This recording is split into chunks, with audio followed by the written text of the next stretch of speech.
అంత కమిట్మెంట్ తోటి ఒక పార్టీ మారకుండా మొదటి నుంచి ఉండి మిగిలిన వాళ్ళు వెళ్ళిపోయినప్పటికి కూడా మిమ్మల్ని టెంప్ట్ చేసిన సందర్భాలు కూడా నాకు తెలుసు. తెలుసు.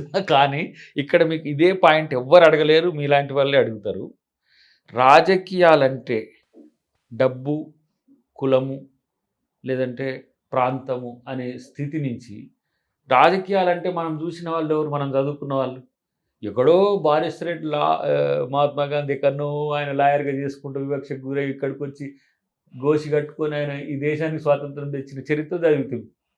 ఆయన ఎవరు, వల్లభాయ్ పటేల్ గారేంటి, నెహ్రూ గారేంటి, లేదంటే ఎందుకు మన కళ్ళ ముందున్న చాలామంది కూడా మనం చెప్పుకోవచ్చు, ఒకటి రెండు కాదు. మరి ఈ ఎథిక్స్ ఎవడు పాటించాలి? మనం చదువుకున్నాము, నేను అంత బరి తెగించి రాజకీయాలు చేయలేను.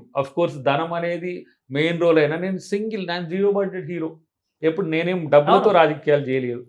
నేను ఒక మోడల్ కూడా తెలుగు ప్రజలకు, ఇట్లా రాజకీయాలు చేసే వాళ్ళకి కూడా అవకాశాలు వస్తాయి. లీడర్ని అయితే చేసిండు కదా, పదవి లేకుండా అద్దంకి దయాకర్ అంటే ఒక మంచి లీడర్ని అయితే ఎక్స్పోజ్ అయ్యిండు. అట్ ద సేమ్ టైం రేపు పదవి వస్తే ఇట్లా చేస్తే కూడా మనం రాజకీయం చేయొచ్చు అని. ఒక చిన్న వార్డు మెంబర్ నుంచి ఎంపీ వరకు ఒక్కసారి కాస్ట్ ఆఫ్ ది పోస్ట్ నువ్వు లెక్క పెట్టుకో, ఎవడైనా డబ్బు లేని రాజకీయాలు చేసే పరిస్థితి ఉన్నది. 100 కోట్లకి వెళ్ళిపోయింది కాబట్టి అట్లాంటి వాటిని మనం ఒక మోడల్గా ఉండాలన్నా అన్నిటికంటే ఎక్కువ రాజనీతిలో నీతి అనేది లేకుండా పోయిన పరిస్థితి వచ్చింది. సో నీతి లేదనే ఒక రాజకీయాల్లో నీతిని నమ్ముకొని బతుకుతున్న అద్దంకి దయాకర్ నీతిని ఫాలో అవుతుందా లేదా అనే డౌట్ లో ఉన్న కాంగ్రెస్ పార్టీలో ఉన్నారు. అది ఇప్పుడు నేనేమంటున్నంటే ప్రతి సందర్భము నాకు కలిసే వచ్చింది. 2014లో కాంగ్రెస్ పార్టీలో జాయిన్ అయిన, టికెట్ ఇచ్చిండ్రు. 18లో రాహుల్ గాంధీ పిలిచి ఇచ్చిండ్రు. 23లో రాకపోవడానికి ముందు కూడా చర్చ జరిగింది. ప్రయత్నం చేసి ఇవ్వగలిగితే ఇవ్వండి, లేకపోతే అవకాశం ఉంటే ఆల్టర్ చేయండి అని నేనే చెప్పాను. ఇంకా చాలామందికి తెలియదు నేనండి. కానీ దీనికి నా కోపమో నా వర్డ్సో కారణం అంటారు కదా. ప్రతి సందర్భం పార్టీకి నష్టం జరగకుండానే చేసిన, ప్రతి సందర్భం నేను ఉద్యమానికి నష్టం జరగకుండానే చేసిన, ప్రతి సందర్భము ప్రజల్లో కొంత ఏమంటారు ఆశను రేకెత్తించడానికి చేస్తుంది. దయాకర్ ఆగ్రహం వెనుక అపరిచితుడు ఉంటాడు. వాడి కోపం కాదు, ఇప్పుడు నా గొడవ కానీ కాళోజీ గారిది ఎట్టుంటుంది, నా గొడవ కానీ కాదు, సమాజం గొడవని వేస్తాడు. నా కోసం మాత్రం నేను కొట్లాడను. ఇది ట్రూ. ఇవేమో ఇంతకుముందు ఒక పదం అన్నారు మీరు, అందరి జాతకాలు చెప్పే అద్దంకి దయాకర్ జాతకాలు. నేను నా కొరకు కొట్లాడను. నా కొరకు నేను ఎందుకు కొట్లాడనంటే చివరికి దయాకర్ బెగ్ చేసుకుంటున్నాడు తన పదవి కొరకు. కానీ కానే కాదు, అధిష్టానం చాలా సీరియస్గా ఉంది. ముఖ్యమంత్రి గారు కన్సోల్తో ఉన్నాడు. క్యాబినెట్ కూడా ఇప్పుడు మొన్న నేను వెంకటరెడ్డి గారికి అడిగిపోయి కలిసిన మా మూవీ దానికి ఆయనే చీఫ్ గెస్ట్గా వస్తున్నాడు. నేను ఇప్పుడు ప్రభుత్వంలో ఉన్నా కాబట్టి సమాధానపూర్వకంగా ఉండకపోతే, ఇప్పుడు నువ్వు అన్నారు కదా మీరు ఒక మాట ఏమన్నారు, ఏదో పరిపక్వత వచ్చినట్టు కానీ, ఇప్పుడు నేను గతంలో ఉన్నట్టు ఫైర్ అవ్వడానికి అవకాశం లేదు. ఎందుకు, నేను సమాధానం చెప్పే పార్టీ పవర్ జోన్లో ఉన్నా కాబట్టి ఇలాంటప్పుడు ప్రతిపక్షంలో ఎలా ఉండాలనో అలా ఉండే ప్రయత్నం చేసిన, అధికార పక్షంలో అధికారం లేకున్నా అధికారంలో ఉన్న పార్టీ ఏం చేయాలనో కొంత చెప్పగలుగుతున్నాం. ముఖ్యమంత్రి గారికో లేకపోతే మంత్రులకో వాళ్ళకో ఇట్లా చేస్తే మంచిది. ఇప్పుడు తెలంగాణ మూవ్మెంట్లో మనం అనుకునే తెలియని కొన్ని ఉంటాయి, వాళ్లకు మనం లింక్ చేసుడు కొన్ని అంశాల్లో ప్రజా సమస్యలు ఎట్లా ఉంటే వాటి చెప్పడానికి మేము కొంత ఉపకరిస్తున్నాం. రేపు పవర్లోకి వచ్చిన తర్వాత మేము కూడా అంటే మీరు ఓపెన్గా అన్ని విషయాలు మాట్లాడుతున్నారు కాబట్టి ఒక విషయం చెప్పండి.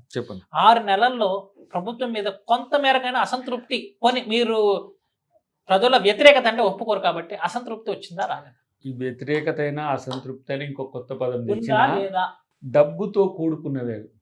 డబ్బు వచ్చిన తర్వాత అవి ఫుల్ఫిల్ చేస్తే ఆ వ్యతిరేకత ఉంది. ఇప్పుడు మన పిల్లలు డిఎస్సి గ్రూప్ 1 గ్రూప్ 2 వాళ్ళు చేస్తున్నారు. ఇప్పుడు వాళ్ళు గతంలో ఉన్న ఎగ్జామ్స్కు మీరు యాడ్ చేయండి, 1:50 నుంచి 1:100 చేయండి, లేకపోతే డిఎస్సి పోస్టులు పెంచండి, ఇది వస్తున్నాయి. మనం ఇప్పుడు ఈ 10-15 రోజులు జాబ్ క్యాలెండర్ ఇవ్వబోతున్నాం. మొత్తం వీటికి అటాచ్ చేస్తే జాబ్ క్యాలెండర్ జీరోతో ఎట్లా? అది సింపుల్ ఇష్యూ కదా. ఎవ్రీ ఇయరా లేకపోతే 5 years గ్యాప్ మీన్స్ ఇప్పుడు ప్రొవోకేటెడ్ మూమెంట్స్ ఉన్నాయి కొంతమంది. రాజకీయం మీరు కోరుకున్నట్టు ఉండదు కదా. అలాంటప్పుడు ఇప్పుడు మనం గ్రూప్ మీరు కూడా అదే కదా చేశారు. నేను ఒక విషయం ఏదో జరగకూడదు జరిగిపోయినట్టు ప్రొవోకేషన్. వాళ్ళు ఏమన్నారు గ్రూప్ 1 గ్రూప్ 2కు దూరం ఉండాలని అన్నారు. దూరం వస్తుంది, మీకు తొందరలోనే వస్తుంది. ఎందుకంటే మన వ్యక్తులు అనే దానికంటే కూడా పూర్తి ఎవరైతే విద్యార్థులు కోరుకుంటారో దాన్ని బట్టే ఇప్పుడు కన్సిడర్ చేయాల్సి వస్తుంది. గ్రూప్ 2కి గ్రూప్ 3కి. మీరు చెప్పేదంతా మీరు చెప్తున్న విషయాలను వాస్తవం ఉండొచ్చు, కానీ దాన్ని కన్వే చేయడంలోనే కదా మీన్స్ ఇప్పుడు మీరు ఇప్పుడు ఒక మాట ఉంది అనుకోండి, మీరు 10 వేయండి అన్నాను అనుకోండి, 10 వేసినాం అనుకోండి, 12 వేయొచ్చు కదా అని అంటే నేనేం చేయలేను. ఇది సమస్య అవుతున్నది. చెప్పాలి.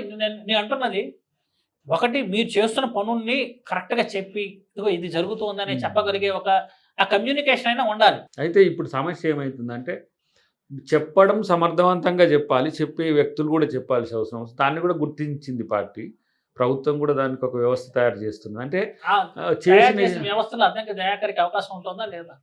ఇప్పుడు నేను మీతో ప్రతిరోజు షేర్ చేసుకుంటూనే ఉంటా కదా, నాకు పెద్దగా సమస్య అంటే మీన్స్ ఇప్పుడు ఎవ్రీడే నాకు తెలిసే అంశం దేన్ని కూడా నేను ఇప్పుడు మీరు తీసుకునే నేపథ్యం ఏదైనా నేను ఈ అంశాలు చెప్తానే ఉంటాను. అయితే అలాంటి ఒక అవకాశాన్ని వస్తే కనీసం మిమ్మల్ని మీరు ప్రొజెక్ట్ చేసుకోవడానికి ఉంటుంది కదా అంటున్నాను. ఆ వ్యవస్థ త్రూ గవర్నమెంటే అవుతున్నది. అంటే గవర్నమెంట్ బ్యూరోక్రసీ నుంచే చేస్తాం. దాన్ని మనం చెప్తే రాజకీయం అవుతుంది. చేసిన ఏంటో అధికారి చెప్తే దానికో స్టాంటిటీ ఉంటుంది, దానికో ఆథెంటిసిటీ ఉంటుంది. ఒక అధికారిని 100 పోస్టులు వేసినాం అని చెప్పమని అంటే 110 పోస్టులు వేసినామని చెప్పడు.